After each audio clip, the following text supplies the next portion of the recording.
내 믿음이 역사하지 않는 이유. 예. 내 믿음이 왜 역사하지 않는 이유를 오늘 누가복음 22장 31절에서 32절 말씀을 가지고 함께 은혜를 나누도록 하겠습니다. 우리 본문 말씀 한번 같이 누가복음 22장 31절 32절입니다. 한번 읽어보겠습니다. 시작. 시몬아 시몬아 보라, 사탄이 너희를 밀가부르듯 하려고 요구하였으나 그러나 내가 너를 위하여 내 믿음이 떨어지지 않기를 기도하였노니 너는 돌이킨 후에 내 형제를 굳게 하라. 아멘. 아멘. 지금 계속 제가 믿음에 대한 얘기들을 하고 있는데요. 믿음은 너무너무 중요하죠. 굉장히 중요하죠. 크리스찬들에게 믿음은 안고 없는 만약에 그게 믿음이 없으면 안고 없는 찐빵. 그죠?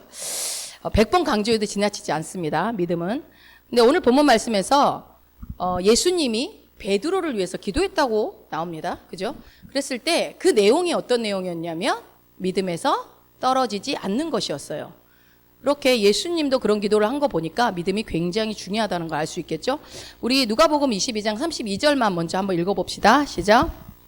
그러나 내가 너를 위하여 내 믿음이 떨어지지 않기를 기도하였노니 너는 돌이킨 후에 내 형제를 굳게 하라. 예, 예수님이 돌아가시기 전에 지금 베드로한테 한 말이에요. 내가 너를 위해서 기도하는데 그 기도의 내용이 뭐다?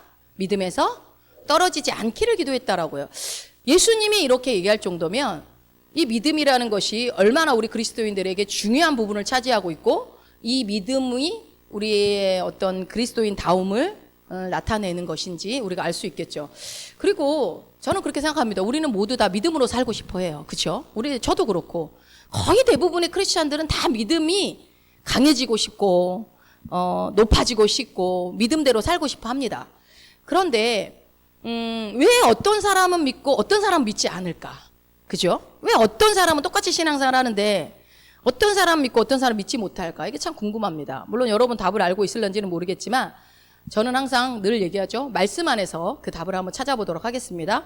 방금 읽은 누가복음 22장 32절에 이제 예수님이 그 전에 이제 내용들을 좀 봐야 돼요. 유월절이 이제 예수님이 준비하시면서 제자들과 함께 떡을 떼시면서 유다의 배신을 얘기를 합니다. 그 장면을 먼저 한번 읽어봅시다. 누가복음 22장 15절하고 21절입니다. 이르시되 내가 고난을 받기 전에 너희와 함께 이 유월절 먹기를 원하였노라. 그러나 보라, 나를 파는 자의 손이 나와 함께 상 위에 있도다. 예, 오늘 본문 보기 위에 올라가 보면 이제 유월절을 이제 너희들하고 같이 먹을 건데 하면서 지금 이 자리에 누가 있다? 나를 팔 자가 있다. 유다가 있다라는 얘기를 하고 그리고 나서 22장 31절입니다. 시몬아 시몬아 보라, 사탄이 너희를 밀가부르듯 하려고 요구하였으나 그러나 내가 너를 위하여 내 믿음이 떨어지지 않기를 기도하였노니. 예, 지금 이제 이 말씀을 이 본문을 얘기하기 전에 이 내용들을 한번 쭉 이제 머릿속에 집어넣으시라는 거예요. 근데 이 마지막에 우리 31절에 시몬아 보라, 사탄이 너희를 밀가부르듯 하려고 요구하였으나 이 부분을 쉬운 성경으로 한번 봐볼게요. 어떻게 나와 있는지. 22장 31절입니다. 시몬아 사탄이 너를 마치 밀가부르듯 하는 것을 허락해 달라고 요청하였다. 네, 쉬운 성경이 이렇게 나와 있거든요. 여기 그러니까 너를이라고 나와 있죠. 너를. 영어로 유죠. 유는 단수도 유고 복수도 유라고 써요. 그래서 너희를이라고도 되고 너를 하고도 틀리지 않습니다. 그런데 여기서 우리 이제 개역 개정에는 시몬아 보라, 사탄이 너희를이라고 나오거든요. 근데 제 생각엔 너희를보다는 너희가 맞을 것 같아요. 왜요? 누구를 말하는 거죠? 예, 베드로를 지목해서 지금 얘기하고 있는 거기 때문에 저희는 이제 너를로 보겠습니다. 너 특정 지정에서 베드로를 지목해서 지금 얘기하는 거죠. 그러니까 베드로에게 너가 이제 사탄이 너를 밀가부르듯 한다로 사탄이 와서 허락해달라고 나한테 요청을 했다. 지금 그렇게 지금 얘기를 하고 있는 거잖아요. 여기서 여러분 밀가부르듯이라는 이 단어가 이 밀가부르듯이라는 게 여러분 잘 아시죠? 타작을 할 때 밀을 넣고 막 내리치거든요. 도리깨 뭐 이런 걸로 치기도 하고 이제 시골 같은 데 가면은 큰 채 같은 데다 놓고서 이렇게 얼개미라고 우리 전라도 말로는 얼개미라고 그러는데 이런 걸로 막 이렇게 해가지고 밑으로 떨어지면 바람을 불 때 선풍기를 틀어놓고 한다든지 해서 겨는 날아가고 알곡은 떨어지고 이렇게 하는데 지금 이 밀가부르듯 하는 존재가 지금 누가 그렇게 하는 거예요? 지금 마귀가 사탄 마귀가 우리를 밀가부르듯 한대요. 그러면 뭐 타작하는 거니까 좋은 거네. 알곡을 만들어내는 거네. 이렇게 좋은 의미로 얘기한 게 아니고 이게 뭡니까? 우리가 알곡만 남아야 되는데 밀가 부르듯 한다라는 것은 뭔가 알곡 말고 겨도 있고 줄기도 있고 먼지도 있고 그러니까 그걸 떨어내는 작업이 지금 밀가 부르듯 하는 작업이죠. 그런데 나는 알곡만 남아야 되잖아요. 그런데 이게 이제 여기서 어떤 우리가 깨달을 수 있냐면 사탄이 누군가를 시험한다면 저와 여러분 누군가를 시험을 한다고 한다면 시험을 받을 때 한번 생각해 본 것이 내가 아무것도 없는데 아무 거리도 없는데 사탄이 나를 시험하지는 않는다는 겁니다. 뭔가 어떤 냄새가 어떤 거리가 어떤 여지를 줬기 때문에 사탄이 우리를 와서 시험하는 거지 우리가 100% 알곡만 있으면 밀가 부르듯 할 일이 없다라는 거죠. 그러니까 하나님이 나를 시험했어. 나는 뭐 잘했는데 뭐 마귀가 와서 괜히 그랬어가 아니라 뭔가 우리가 그런 마귀에게 틈과 여지를 주었기 때문에 시험당할 수 있다. 그걸 알 수가 있겠죠. 이거는 조금 이따 좀 더 자세히 설명을 드리고요. 계속해서 예수님이 말씀하신 걸 살펴보면요. 이 보니까 시몬아 보라 사탄이 너희를 밀가 부르듯 하려고 하는 것을 요청했다. 그런데 여러분 이 말 속에는 뭔가 예수님께서 야 사탄이 있잖아 베드로아 너를 시험하겠다고 와서 나한테 요청하더라.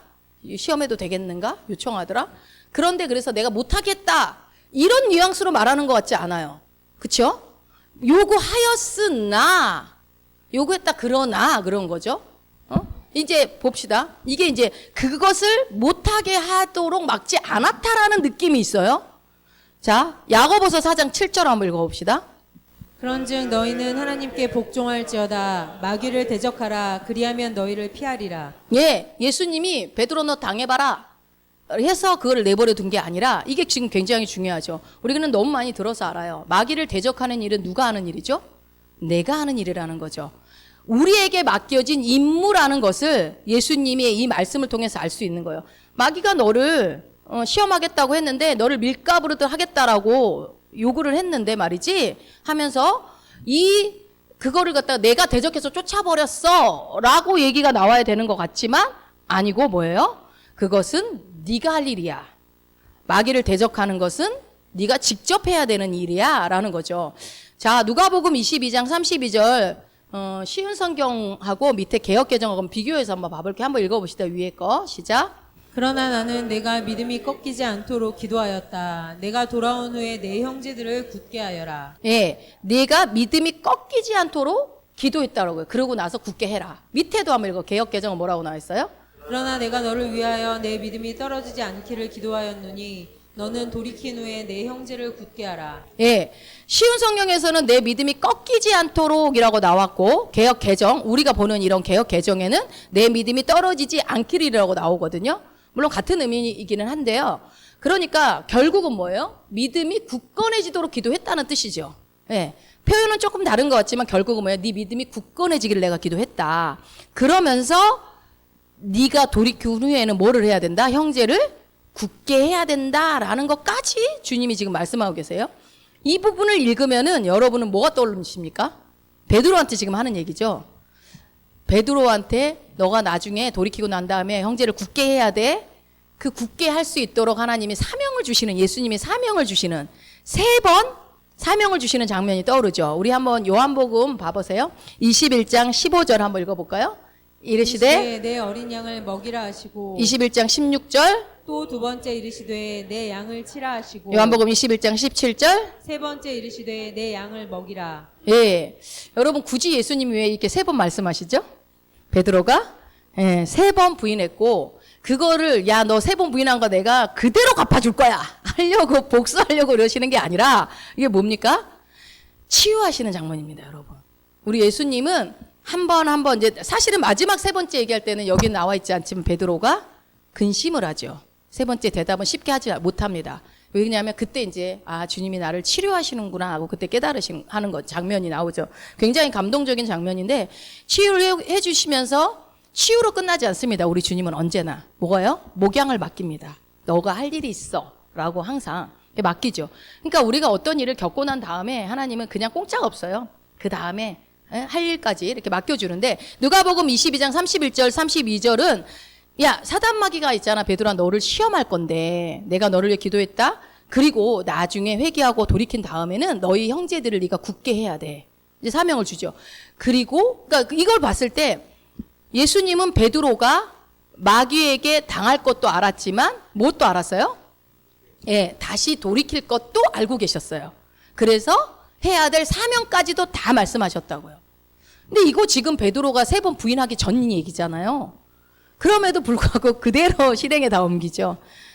참 우리는 약속을 들었어도 여전히 내가 하고 싶은 대로 갑니다.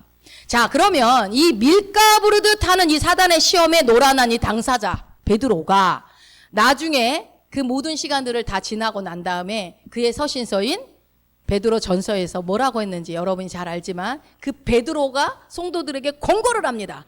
5장 8절 베드로전서 5장 8절입니다. 근신하라 깨어라 너희 대적 마귀가 우는 사자같이 두루다니며 삼킬 자를 찾나니. 예, 찾나니. 여러분 여기서 이 말씀이 저는 옛날에 되게 무서웠어요. 아, 마귀가 우는 사자면 얼마나 무서워요. 배고픈 사자가 다니면. 그러니까 여러분 말씀을 볼 때 어디다가 크게 볼지를 잘 보셔야 돼요. 어디가 크게 보이세요? 우는 사자? 두루 다니며 막 삼킬 자 막 나는 집어 삼킴을 당할 수밖에 없어. 어떻게 우는 사자를 이겨? 막 이게 크게 보이십니까? 오늘은 한번 찬난이를 한번 봅시다. 찬난이. 찬난이라고 제가 색깔을 좀 빨갛게 바뀌어놨죠? 찬난이. 여러분 그럼 질문. 마귀가 왜 찾는 걸까요? 여러분 이 찬난이라고 나와 있잖아요. 마귀가 찾는 이유가 뭘까요? 왜 찾아요? 아무나 삼킬 수 있으면 찾을 필요 있어요, 없어요? 없어요. 아무나 눈에 띄는 대로 삼킬 수 있을 것 같으면 뭐하러 찾아요? 근데 여기서는 두루두루 다니면서 뭐래요? 삼킬 자를 막 찾는다는 거예요. 그 말은 뭐예요? 아무나 삼킬 수 없다는 얘기입니다. 저도 삼킴 당하는 줄 알았거든요. 근데 삼킬 당할 수도 있죠. 이제 그 얘기를 하려고 그래요. 아무나 삼킬 수 없기 때문에 삼킬 사람을 찾아다니는 게 마귀가 하는 일입니다. 여러분 사탄은요 큰 권세는 없어요. 자기 마음대로 아무나 삼킬 권세가 없습니다. 그러면 여러분은 삼킴을 당하고 싶지 않죠. 안 당할 수 있는 방법이 성경에 다 나와 있죠. 그러니까 어머 나를 삼키려나 봐 두려워할 필요 없이 안 삼킴 당할 수 있는 방법을 취하면 되는 거겠죠. 그러면 사단이 누구는 삼키고 누구는 삼키지 않는 것일까요? 여러분 벌써 답은 다 나왔는데 어떤 사람을 삼키고 어떤 사람을 안 삼키죠? 베드로 보면 알잖아. 베드로 우리 봤잖아요. 어떤 사람이에요?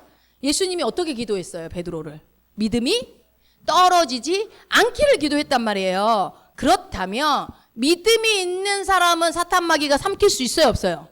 예, 못 삼킨다고요. 그러나 믿음이 떨어진 자는요 삼킬 수 있다라는 거죠. 여러분 많이 삼킴 당해보셨죠?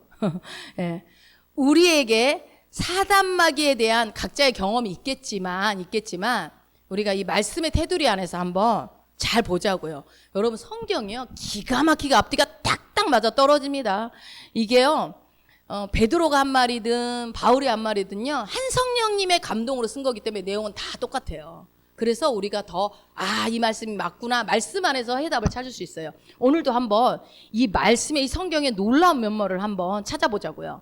베드로전서 5장 9절입니다. 자, 베드로가 5장 8절 근신하라 깨어라 너희 대적막 우는 사자같이 두루다니며 삼킬 자를 찾나니 하고 나서 바로 이어서 하는 말입니다. 해봅시다. 읽어봅시다. 너희는 믿음을 굳건하게 하여 그를 대적하라. 이는 세상에 있는 너희 형제들도 동일한 고난을 당하는 줄을 알미라.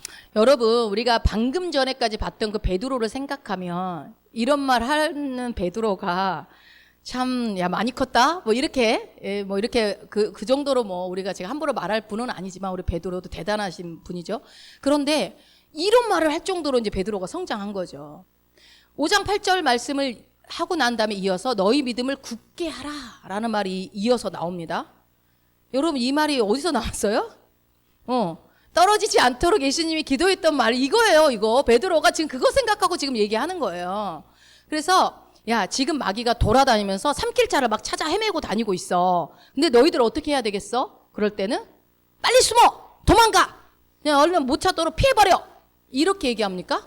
지금 그 얘기가 아니죠. 뭐예요? 마귀가 너희를 삼킬 자를 찾고 돌아다니고 있는데 그럴 때 도망가는 게 아니라 어떻게 하라고? 너희 믿음을 굳게 해. 굳게. 자기가 당해봤잖아. 자기가 밀가부르듯을 당해봤잖아요. 그리고 삼킴을 당해봤잖아요. 그래서 방법을 아는 거예요. 이기는 방법을 알고 어떻게 하면 삼킴 당하지 않는 거를 알기 때문에 베드로가 한 말이 정답이겠죠. 정답. 뭐라고요? 믿음이 굳건하면 삼킬 수 있다 없다. 절대 못 삼킨다. 지금 그 얘기를 하는 겁니다. 그래서 반대로 믿음이 떨어지면 칵 먹어버릴 수 있다. 이 지금 그 얘기하죠. 그래서 뭐를 하라고요? 그를 대적하라. 대적하라.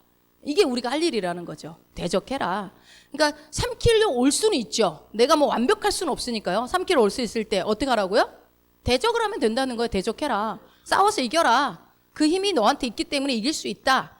마귀를 대적하는 일을 하나님은 절대로 대신해 주지 않습니다. 그냥 밥이 될 것인가 말 것인가는 내가 대적하느냐 안 하느냐에 달려 있는 거죠. 근데 대적하면 이겨요, 저요. 100% 이깁니다. 대적하면 100% 이기게 돼 있어요. 대적을 안 해서 지는 거지. 마귀가 우리보다 힘이 세서 이긴 게 아닙니다. 우리가 대적을 안 해서 지는 거죠. 자, 그리고 이어서 말합니다. 이는 한번 그 부분을 한번 읽어볼까요? 이는 아니요. 이는 세상에 있는 너희 형제들도 동일한 고난을 당하는 줄을 알미라. 여러분 이게 어떤 뉘앙스로 들려지세요? 이는 세상에 있는 너희 형제들도 동일한 고난을 당하는 줄 알미라. 야, 고난이라는 게 사실 너만 받는 게 아니야. 특별한 게 아니야. 그러니까 유난 떨지 마. 약간 그런 뉘앙스로 들려지지 않습니까? 그렇죠? 지금 그렇게 얘기하는 것 같아요. 저는 그렇게 느껴졌어요. 잘 보면. 그래서 아유, 그건 네 개인적인 생각. 그런지 아닌지 한번 우리가 바울 서신에서 바울은 뭐라고 했는지 한번 보자고요. 고린도전서 10장 13절. 사람이 감당할 시험 밖에는 너희가 당한 것이 없나니 오직 하나님은 미쁘사 너희가 감당하지 못할 시험 당함을 허락하지 아니하시고 시험 당할 즈음에 또한 피할 길을 내사 너희로 능히 감당하게 하시느니라.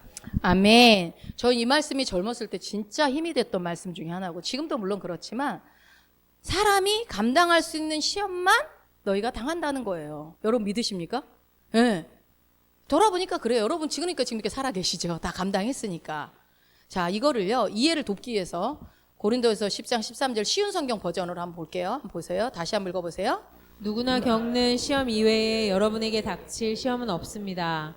하나님은 신실하신 분이셔서 여러분이 감당할 수 있는 능력 이상의 시험을 당하도록 내버려 두지 않으십니다. 너무 위로가 되죠. 여기서 보니까 누구나 겪는을 영어로 common이라고 나와 있는데요. 이 common이란 뜻이 흔하다, 뭐 흔한 일상적인 일반적이라는 뜻이거든요. 그러니까 뭐예요? 여러분이 겪는 시험은 다 일반적인 거고 흔한 거고 일상적인 거야. 특별할 게 없다라고 지금 얘기하는 겁니다. 그런데 그럼 이거를 제가 이제 요즘에는 워낙에 성경 버전들이 잘 나와 있으니까 비교를 해서 읽으면은 이제 내용이 더 와닿아요. 현대인의 성경 버전도 한번 볼게요. 한번 읽어보세요. 시작. 여러분이 당한 시험은 모든 사람들이 다 당하는 시험입니다. 하나님은 신실하신 분이시므로 여러분이 감당할 수 없는 시험 당하는 것을 허락하지 않으시고 여러분이 시험을 당할 때에 피할 길을 마련해 주셔서 감당할 수 있게 하실 것입니다. 예, 여러분이 당한 시험은 모든 사람들이 다 당하는 시험입니다.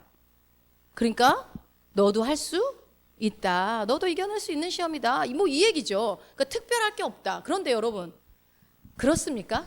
실제로 많은 사람들이 내 문제가 제일 특별하잖아요. 대부분의 많은 사람들은 저도 그랬고 세상에 나보다 더 특별한 문제는 없는 것 같아요. 우리는 원래 다 그래요. 팔이 안으로 굽는다고. 그래서 너무너무 특별하다고 생각하는 사람들이 너무 많죠. 그러면서 뭐라고 하냐면 야, 고통은 다 주관적인 거야. 네가 그 사람 고통을 알아. 안 당하면 몰라. 물론 맞죠. 물론 맞는데 너무 이렇게 특별하게 생각하는 경향이 있는 건 사실입니다. 그런데 여러분 이 초대교회 때 사도들을 한번 생각해 보세요. 초대교회 때 성도들과 사도들은요 목숨의 위협을 느끼고 신앙생활을 했단 말이에요. 그들이 하고 있는 말이라고 생각하시고 읽은다면 우리는 지금 그 당시 왕보다도 더 휘황찬란한 삶을 살고 있어요. 굉장히 부유하고 풍요로운 삶을 살고 있는데 지금 초대교회 사도들이 뭐라고 하는 거야? 야, 너희들이 당하는 그 고난? 그거 일반적인 거야. 누구나 다 당하는 거야. 뭐 특별할 게 없어. 유난 떨지 마. 지금 이렇게 말하는 거예요. 여러분 그거를 우리가 생각하시고 이 배경을 생각하시고 읽는다면 내가 지금 겪고 있는 문제는 난 너무 특별해. 난 너무 정말 짠해. 아우 나 너무 불쌍해. 이렇게 생각할 이유가 없다라는 거죠. 특별히 나만 어려운 문제를 겪고 있는 거라고 생각을 한다면 여러분 그런 사람에게 믿음이 생길까요? 믿음이 떨어질까요? 100% 믿음이 떨어지죠. 여러분.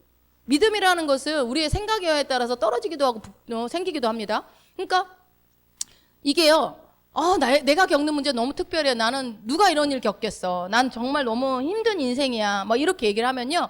여기에 자기 연민이 들어가요. 이 자기 연민은요, 주님도 못 해봐요.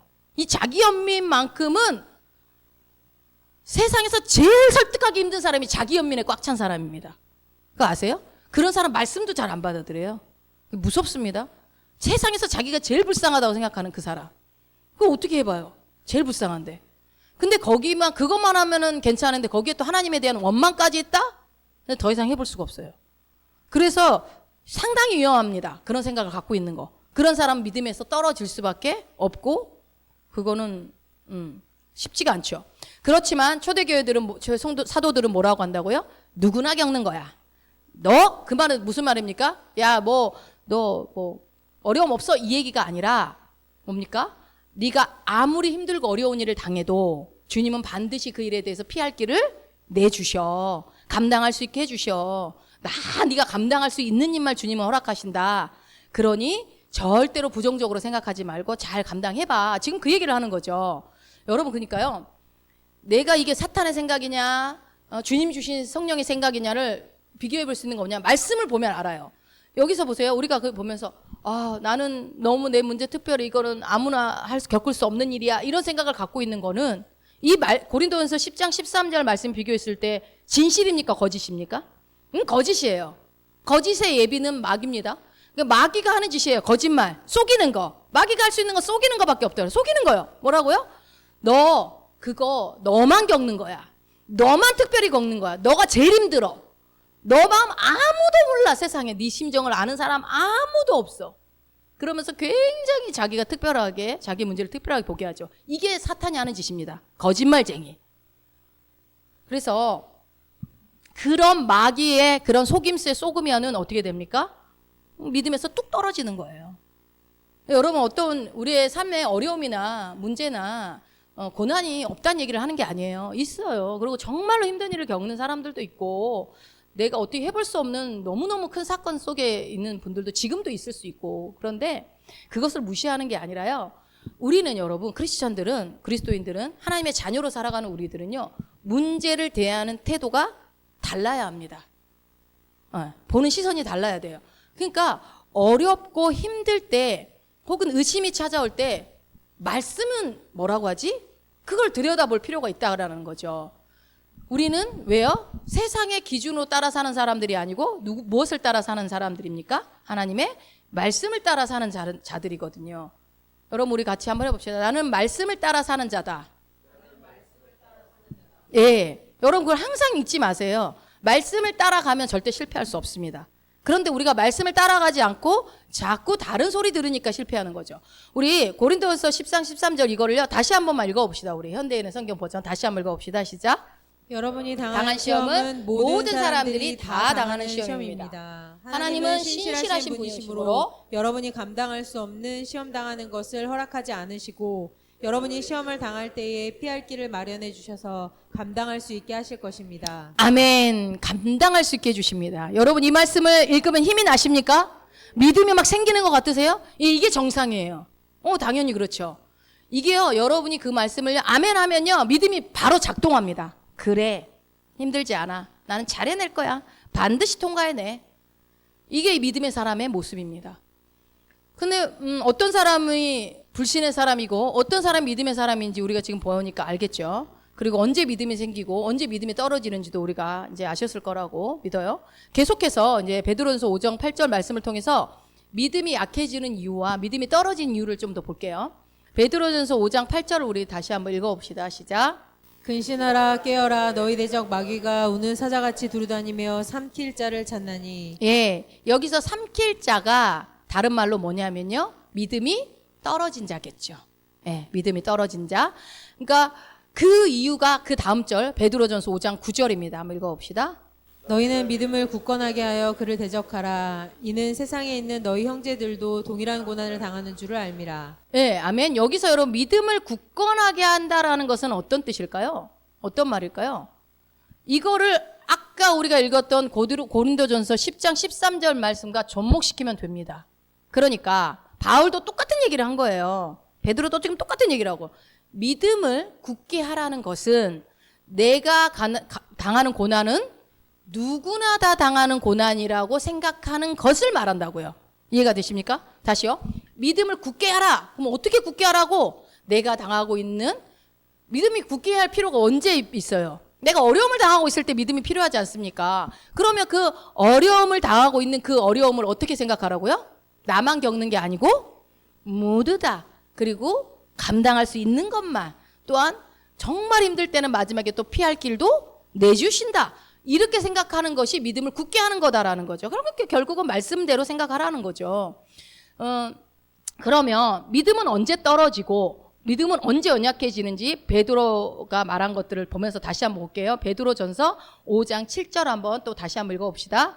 너희 염려를 다 주께 맡기라. 이는 그가 너희를 돌보심이라. 예, 이 아까 우리가 베드로전서 5장 8절 9절을 읽었잖아요. 그 말씀 전에 바로 했던 말이 이 말씀이에요. 그러니까 너희가 당하는 고난은 우리가 이제 뒤에서 본 거는 너희가 가난은 누구나 다 당하는 고난이고 감당할 수 있는 것만 하나님이 허락하셔. 그것을 생각하지 않으면 너는 믿음에서 떨어진다 라고 지금 얘기를 했잖아요. 그 믿음에서 떨어지면 누가 와서 삼켜요? 마귀가 와서 삼키게 되는데 그래서 너가 믿음을 굳게 해야 돼 라고 그 얘기를 했던 바로 윗구절에 나온 구절이 바로 이 구절이라고요. 뭐라고요? 염려하지 말라는 거예요. 그러니까 여러분 염려하는 자는 누가 삼켜요? 마귀가 삼킨다는 거예요. 결국은. 그러니까 염려는 믿음의 반대가 되겠죠. 믿음에 굳게 서 있지 못하는 자를 반대로 뭐야? 염려하는 자. 예. 그래서 염려, 근심, 걱정하는 자는 믿음과 반대의 모습을 보이고 있는 사람이기 때문에 마귀의 밥이 된다. 그러니까 마귀가 삼킬 자를 두루 다니며 찾아다닐 때 어떤 사람을 찾아요? 그러니까 염려하고 있는 사람, 근심하고 있는 사람, 걱정하고 있는 사람을 찾아다니는 거예요. 그러면 누가 밥 되는지 뭐 너무 쉽게 나와 있죠.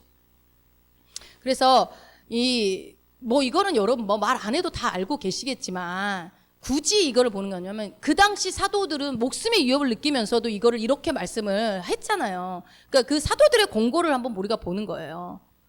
베드로전서 5장 7절에서 너희 믿음을 다 주께 맡기라. 이는 그가 너희를 돌보심이라.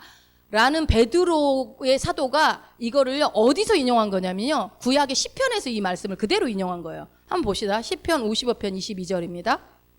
내 짐을 여호와께 맡기라. 그가 너를 붙드시고 의인의 요동함을 영원히 허락지 아니하시리로다. 예, 여기 보니까 내 짐을 여호와께 맡기라라고 나와 있네요. 짐. 그런데 여기 보니까 여러분 의인은 요동한다, 요동하지 않는다.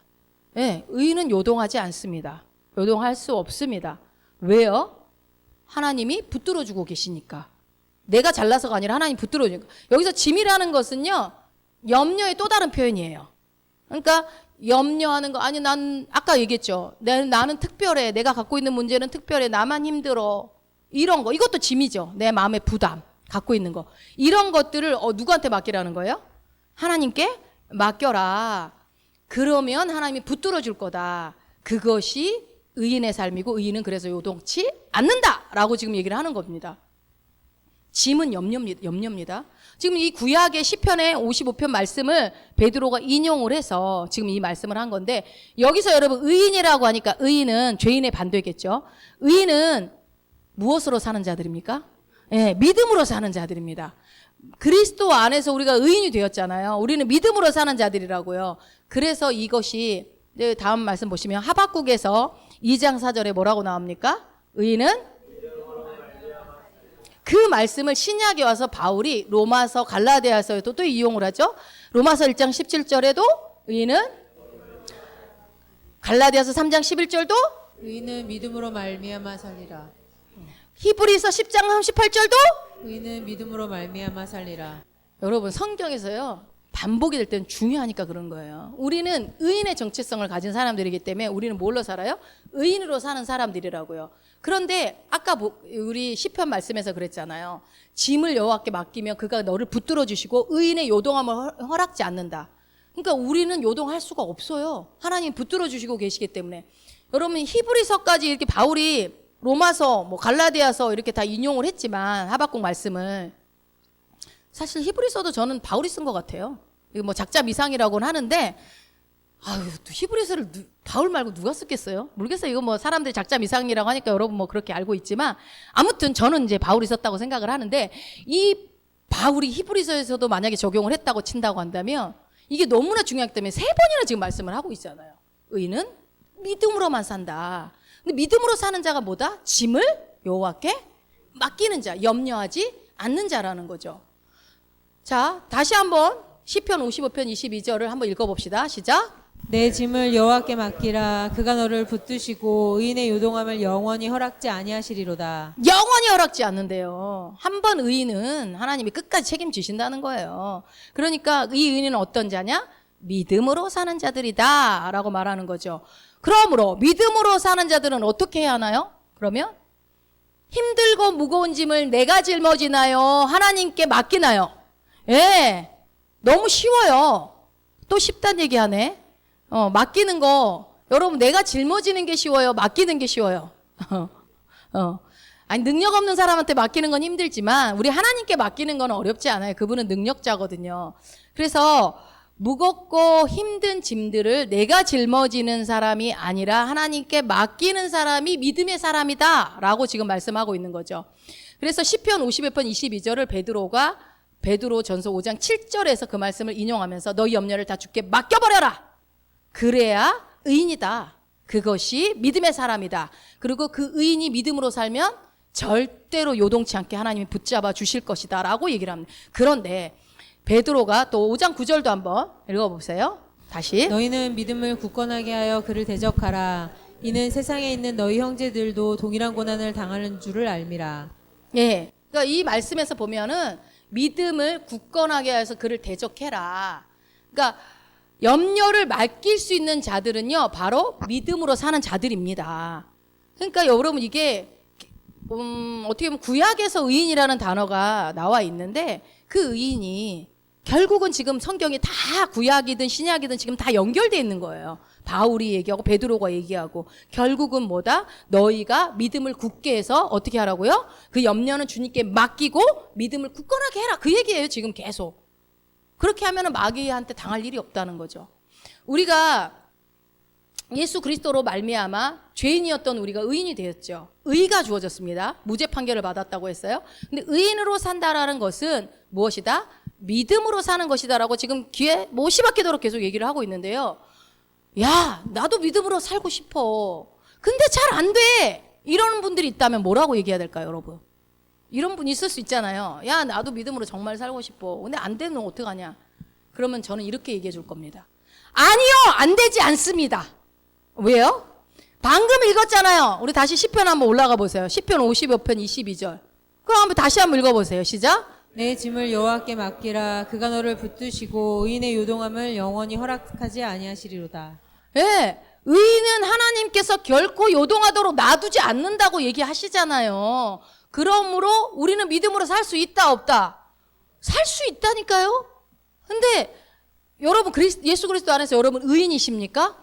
그러면 누가 붙들어줘요? 하나님이 붙들어줘요. 그래서 우리는 믿음으로 사는 자이고 하나님께서 요동하지 않도록 영원히 붙잡아주고 계신다는 것을 믿으셔야 된다고요. 근데 그 붙잡아주고 있다라는 것을 믿지 않으면 이 아내가 그렇게 하고 싶은데 안 되더라 이런 얘기를 자기가 하는 것 같지만 그거 속아서 하는 말이거든요. 말씀은 안 그렇다고 하는데 내가 입으로 엉뚱한 얘기를 하게 하는 거는 마귀가 속이는 거예요. 보니까 뭐 믿음으로 못 사는 것 같이 자꾸 이렇게 보이는 거죠. 근데 그렇지 않아요. 자, 그런데 우리가 염려, 근심, 걱정이 믿음의 반대라는 걸 다 알아요. 아는데, 알고 있는데 그럼에도 불구하고 왜 근데 여전히 우리는 근심하고 염려하는 걸까요?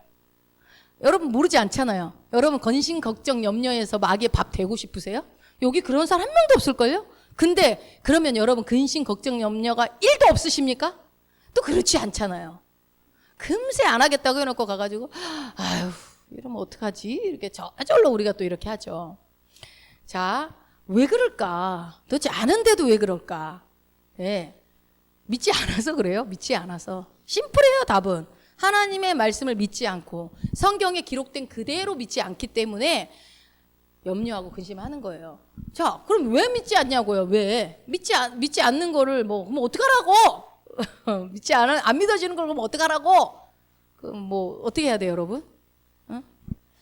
제가 그래서 이 얘기도 한번 했잖아요. 우리가 믿음을 처음에 거듭날 때 믿음 받은 게 있다 없다? 있다고 그랬잖아요. 처음 예수 그리스도를 믿게 되었을 때 은사로 받은 믿음의 은사가 있다라고 했어요. 그러니까 그 페이스의 믿음을 예수님을 받아들일 때 주어진 그 믿음이 있는데 그것을 우리가 뭐를 해야 된다고? 삶 가운데서 believe 동사로 그러니까 use your face 해서 사용해야 된다. 표를 보여주세요. 제가 전에 한번 보여드렸던 건데 한번 다시 보세요. 예. 우리는 한국말은 명사나 동사나 똑같이 믿다. 그러니까 구별이 안 되니까 나는 믿음이 있네, 없네, 나는 믿음이 없나 봐 이렇게 표현해서 그래 넌 믿음이 없다. 이 믿음이 없으니까 그러지 이렇게 쉽게 얘기하지만 아니라고요. 예수를 믿는 순간 모두에게 동일하게 내려진 믿음이 있는데 그게 페이스라고요. 영어에서는 페이스로 표현을 해요. 우리는 믿음이라고 표현하지만 그런데 이거를 동사형으로 할 때는 빌리브로 이렇게 믿겠다라고 이렇게 나오는데 영어에서 표현은 뭘로 표현한다고요? 너가 이미 받은 페이스를 믿음을 use 사용해라. 사용해야 된다라는 거예요. 그러니까 믿어. 한국말로는 믿어라. 이 말을 영어로 뭐예요? 네 믿음을 사용해라. 똑같은 말인 거예요. 그러니까 사용해야 된다는 거예요. 사용하지 않기 때문에 그렇다는 거죠. 나는 왜 믿지 못하는 걸까? 나는 왜 이미 받은 믿음의 은사를 사용하지 못하는 거지? 이렇게 표현할 수도 있겠죠. 이렇게. 나는 왜 내가 이미 믿음을 받았다는데 왜 사용 못하고 있는 거지? 이렇게 생각을 해야 된다는 거죠. 이것에 대한 답이 있을까요? 없을까요? 성경에. 여러분 우리가 이미 믿음도 받았고요. 그 믿음을 우리가 사용해야 되는 자들이에요. 그렇게 할 때 빌리브 할 수 있어요. 그 믿음을 사용할 때. 그러니까 우리는 맨 땅에서 하나님이 막 믿음 없어 믿음 가져 막 이러시는 분이 아니에요. 믿음도 주시고 믿으라고 하시는 거예요. 그러니까 모든 건 하나님이 주시고 하라고 하시지 여러분한테 아무것도 안 주면서 어떤 책임을 묻지 않습니다. 그래서 좋으신 하나님이에요.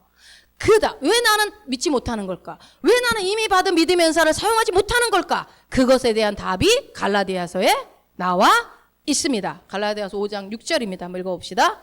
그리스도 예수 안에서는 할례나 무할례나 효력이 없으되 사랑으로서 역사하는 믿음뿐이니라. 이거 굉장히 중요한 말씀이에요. 여러분 잘 보세요. 그리스도 예수 안에서는 율법이 중요하지 않아요. 할례를 받았냐 안 받았느냐 중요하지 않습니다. 율법을 지켰냐 안 지켰냐 그거 아무런 효력 없다. 지킨들 안 지킨들 효력 하나 없다. 어디 안에서? 예수 그리스도 안에서는 오직 뭐예요? 사랑으로서 역사하는 믿음밖에 없다라고 지금 얘기를 해요. 여러분 여기서 사랑은 영어로 여기 헬라어로 뭘까요? 우리가 잘 아는 아가페입니다. 아가페는 무슨 사랑이죠? 신의 사랑, 하나님의 사랑을 말합니다. 하나님의 사랑. 그래서 내 믿음은 무엇으로만 역사하는 거예요? 하나님의 사랑으로만. 여러분 이게 위로가 되지 않습니까? 여러분의 있는 믿음 다 긁어내서 쓰라고 그러지 않잖아요 지금. 하나님의 사랑으로만 믿음이 작동을 한다는 거예요. 역사를 한다는 거예요. work라고 나와 있죠. 일한다, 작동한다, 역사한다. 그러면 여러분 다른 말로는 뭐예요? 하나님의 사랑이 없으면 믿음이 작동해요 안 해요? 그렇죠. 하나님의 사랑이 믿음을 작동시킨다는 얘기입니다. 이걸 좀 더 쉽게 설명을 드리면요. 여러분 요즘에 전기차가 잘 나오죠. 뭐 테슬라. 전기차는 뭘로 가죠? 전기로 가죠. 그러니까 이거를 work라는 말을 작동한다, 굴러간다를 work도 그때 쓰죠. 그러니까 역사한다로 한번 표현해 봅시다. 전기차는 전기로 역사합니다. 휘발유차는요. 휘발유로 역사해요. 근데 휘발유차가 있는데 옆에 전기 꽂는 거밖에 없어. 그럼 휘발유는 가요 안 가요? 휘발유차. 절대 못 가죠. 테슬라 최고급 전기차가 옆에 있어. 그런데 전기가 충전 안 돼 있어요. 그러면 절대로 역사하지 않는 거죠. 오직 전기차는 전기로만, 휘발유는 휘발유차로, 경유는 경유차로만 움직이듯이 내가 받은 이 믿음, 페이스의 믿음, 주님이 예수님을 영접할 때 믿음의 은사로 주셨던 그 믿음이 완벽한 믿음으로 내게 주어졌다 할지라도 내가 만약 하나님의 사랑을 깨닫지 못하면요. 믿음이 역사해요 안 해요? 안 한다고요. 나 아는 것 같은데 내 믿음이 역사하지 않지? 아는 거하고 틀립니다 이거는. 믿는 것과 아는 건 다릅니다. 그러니까 이 엄청난 우리 믿음의 삶에 오늘 제목이 내 믿음이 왜 역사하지 않는가? 그거에 대한 대답을 여러분 오늘 갖고 가셔야 되지 않겠습니까? 나는 믿음으로 다 선포하는데 왜 나는 역사가 일어나지 않지? 하나님의 사랑을 깨닫지 못하면 절대로 역사하지 않는다는 겁니다. 이게 오늘 갈라디아서 5장 6절에 나와 있는 어마어마한 진리의 계시의 말씀이에요. 그러면요, 하나님의 사랑을 어떻게 깨달아? 여러분 예수 그리스도 안에서 내가 누구인지 지금 제가 계속 얘기하고 있어요. 여러분 누굽니까? 새로운 피조물입니다. 내가 누구이고 무엇을 가졌고 무엇을 할 수 있는지 이거 내가 하는 게 아니죠. 주님이 주신 것들이죠. 다. 그것을 아는 사람이 하나님의 사랑을 깨달을 수 있어요. 자, 이제 마무리할게요. 왜 믿음이 역사하지 않느냐? 왜 이렇게 내 믿음이 역사하지 않는가? 페이스라는 믿음이 주어졌는데 이미 은사로 받았는데 난 어떻게 된 거야? 하면서 속상해하지 마시고 내가 믿음이 없는 줄 알았는데 믿음이 있네. 근데 내가 믿음이 있는데도 내가 왜 못하는 믿음을 발휘하지 못하는 거지? 이게 더 괴롭네. 이렇게 생각하지 마시라고요. 제발. 그렇게 생각하지 마시고 내가 받은 이 믿음은 언제 일하지? 하고 질문을 해보셔요. 그러니까 제가 지금 답을 드렸죠. 언제 일한다고요? 하나님의 사랑을 깨달았을 때, 하나님의 사랑을 이해했을 때. 그러니까 휘발유가 부어졌을 때 차가 시동이 걸려서 굴러가듯이 내 믿음이, 페이스의 믿음이 빌립으로 작동이 돼서 삶 가운데서 믿은 대로 역사가 일어나게 하는 그 원동력은, 연료는 뭐라고요? 하나님의 사랑이라는 거예요. 여러분, 그래서 성령의 9가지 열매, 성령의 은사 이런 것들 얘기할 때 여러분 사랑하십시오. 그럼 여러분 사랑이 돼요? 원수를 사랑하라고 하지 않았습니까? 그런다고 사랑이 되냐고요. 절대로 못합니다. 여러분. 우리 안에는 그런 사랑을 할 수 있는 힘이 없어요. 그러나 하나님의 사랑, 아가페를 내가 받으면 할 수 있습니다. 그분의 사랑을 내가 깨닫고 알고 인식하게 되었을 때 할 수 있는 힘이 내게서 작동되어지는 거예요. 믿음이. 그러니까 여러분, 제가 주일날 말씀드렸잖아요. 하나님의 사랑을 깨닫는 것이 내 믿음의 사랑, 믿음을 역사하게 하는 원료가 되는데요. 결국 이 말은 뭐냐면 여러분이 하나님을 아는 만큼 뭐라고요? 믿음이 작동하는 겁니다. 하나님을 아는 만큼. 즉 뭐예요? 믿음은 관계입니다. 다시 한번 말씀드리지만 내가 하나님의 사랑이라는 거 관계 속에서 이루어지는 성품이거든요. 사랑이 어디서 뚝 떨어지는 게 아니죠. 그렇다면 내가 하나님의 사랑을 충분히, 그분이 예수 그리스도를 통해서 이루어 주신 그 사랑을 내가 충분히 받을 때만이 내 믿음도 작동하는 거예요.